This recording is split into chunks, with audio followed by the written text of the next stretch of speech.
Mariin Ameerikaa fi Iraan dhiyeenya kana milkii malee xumuramteen Ameerikaan dhimma niikulaara irratti malee hin mari'adhu yoo jettu faallaa saniitiin ammoo Iraan dhimma niikulaara irratti waliif hin gallu jechuudhaan deebii cimaa kan nu dhagayan bal'inaan dhiyeessina.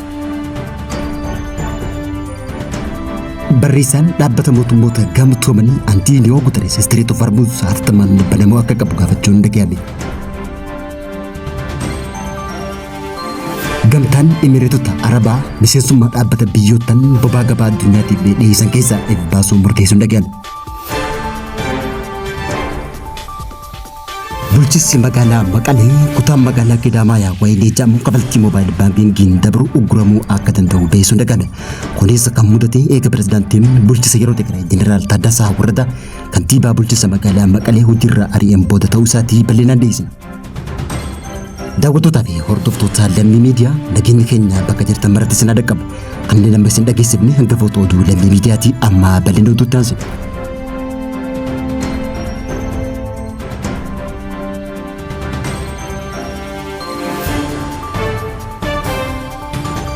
Pirezidaantiin Ameerikaa Doonaald Tiraamp karoora nagaa Iraan kan Strait of Hormuz deebitee bantuu barbaaddu gamaa akka jiru gabaafamuun dhagayame.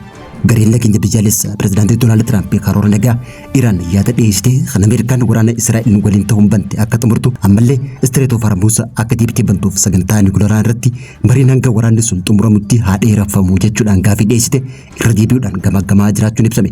Gama biraatiin immoo ibsi White House irraa Ameerikaan dhimma niikularaa irratti yoo hin mari'anne Iraan wajjin marii akka hin qabne ta'utu gabaafame. Ibsi White House irraa akka ibsutti pirezidaantiin Ameerikaa Doonaald Tiraamp gorsitoota nageenya biyya isaa waliin wixata kaleessaa wal arguudhaan karoora kana irratti mari'achuu isaa mirkaneessee jiraachuun ibsame. Haa ta'uuti malee akka gabaasa miidiyaaleen Ameerikaa ibsanitti pirezidaantichi gaafii kana waan hin fudhanneef mariin sagantaa niikularaa Iraan irratti taasifamu harkifatee jechuudhaan komeediyeessuun dhaga'ame. Miidiyaan Al Jazeeraadhaa Reuters waabeffachuun akka gabaasetti pirezidaantiin Ameerikaa Doonaald Tiraamp marii kamiinuu dhimma niikularaa dursee akka ilaalamu kan barbaadu yoo ta'u CNN maddeen isaa waabeffachuudhaan akka gabaasetti pirezidaantichi gaafii kana fudhachuu isaa hin oolu jedhamee kan shakkamu ta'ullee gabaasni hongaruutti dabaluudhaan pirezidaantiin kun balaa sagantaa niikularaa Iraan osoo hin ilaalin dura uggurri Ameerikaan buufata doonii irratti qabdu kaasuun ejjennoo marii Ameerikaa kan laaffessu jechuudhaan kan amanu ta'uun ibsame. Gaafii Iraan kun kan dhiyaate yeroo kireen doonii daldala karaa Strait of Hormuz milkaa hin taanetti yoo ta'u pirezidaantiin Iraan Masuud Pezeshkian hanga Ameerikaan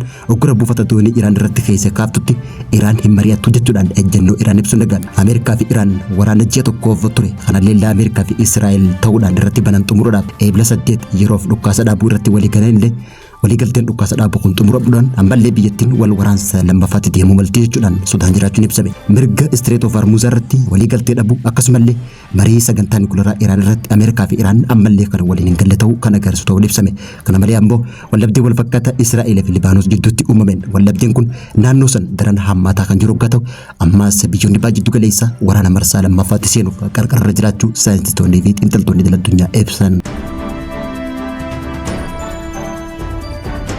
Daandiin bobaadhaa fi aniisaa ijootee Strait of Hormuz cufamuu isaa hordofuudhaan barreessaan olaanaan dhaabbata mootummoota gamtoomanii Antooniyoo Guuterees qaamolee waraanaa jiran hatattamaan daandii bishaanii kana banuu akka qaban gaafachuu guyyaarraa gabaasaaleen baanatteessan.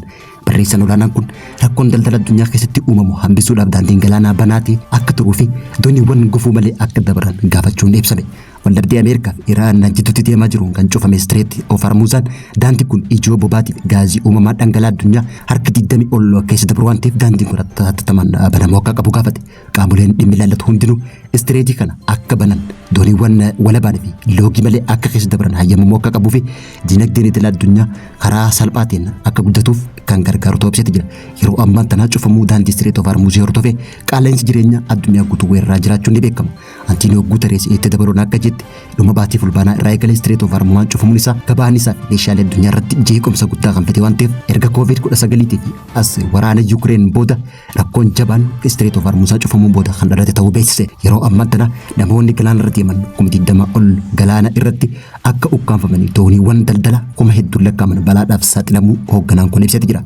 Jeeqamuun diinagdee kun addunyaa gara sheefeloota duwwaa fi hanqina nyaataatti geessuu isaa barreessaan olaanaan kun akeekkachiisee jira. Baasii geejjibaa dabaluun geejjibni gargaarsa namummaa gufachiisaa akka jiru kan gaafate. Barreessaan olaanaan dhaabbata mootummoota gamtoomanii seerota galaana idil addunyaa akka kabajamuu fi waldhabdeen jiru mariidhaan akka furamu gaafachuun ibsame.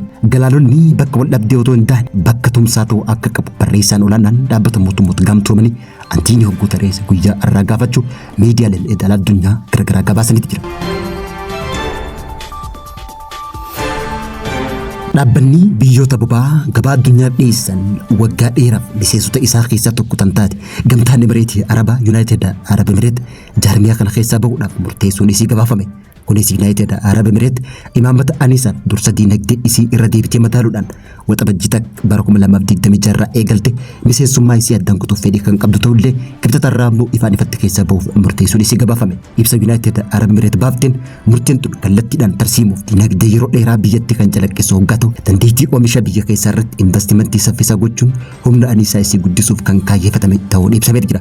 Abbootiin taayitaa gamtaa Emireetotaa akka jaanitti tarkaanfiin tun dandeettii gabaa addunyaa deebii ariifataa kennuuf jiru dabaluu dabalatee gabaa aniisaa addunyaa keessatti gahee fi itti gaafatamummaa qabu amanamummaa fi gara fuulduraatti ilaaluu hubachuu barbaachisaadha jechuun ibsite. Murtiin tun qorannoo bal'aa imaammata oomisha Yuunaayitid Arab Emireet dandeettii ammaatii fi fuulduraa irratti taasifame hordofee kan murtaa'e ta'uu kan ibsan hoggaa ta'u faayidaa biyyaalessaatiif fedhii gabaa ariifataa ta'e guutuudhaaf wa'aada nuti galle irratti kan hundaa'ee jechuudhaan ministeerri aniisaa biyyattiidha ibsa baaseen beeksisuun dhaga'ame.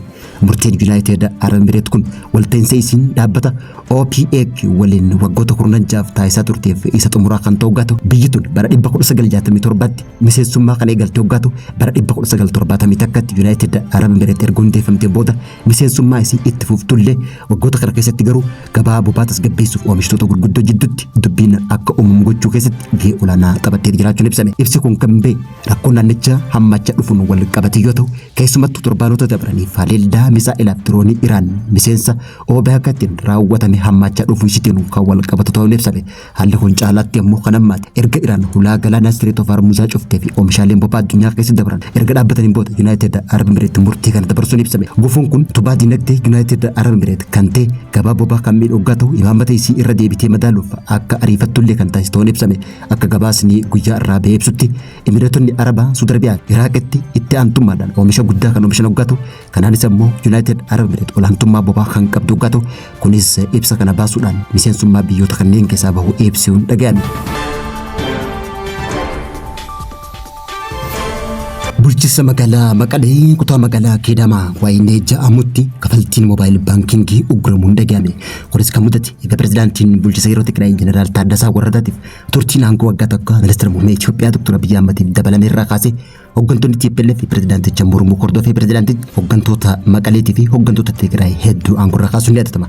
Naannoo Tigraay magaalaa Maqalee kutaa bulchiinsa magaalaa Keedamaa waa'ee waajjirri misooma bulchiinsa magaalaa kana booda kafaltiin tajaajila bulchiinsa magaalaa kamuu karaa moobaayil baankingiitiin raawwatamu akka hin qabne beeksisuun dhaga'ame. Waajjirri misooma magaalaa kutaa kanaa eebila 19 bara 2018 ibsa baaseen maamiltoonni kafaltii tajaajila bulchiinsa magaalaa karaa moobaayil baankingiitiin akka hin raawwatamne dhorkuu ibse. Kanaaf ammoo maamiltoonni kana beekanii moobaayil baankingi fayyadamurraa akka of qusatan kan beeksise hoggaa ta'u bulchiinsi magaalaa murtee kanaaf sababa bal'aa ibsuu baatullee murtee tana hojiirra oolchuuf qajeelfama cimaa isaa kan nuun beeksise. Gurri tasaa kun yeroo naannichitti hanqinni maallaqaa cimaa mudate kan dhufe yoo ta'u uummata biratti ammoo shakkiif sodaan guddaan uumamee jiraachuun ibsame.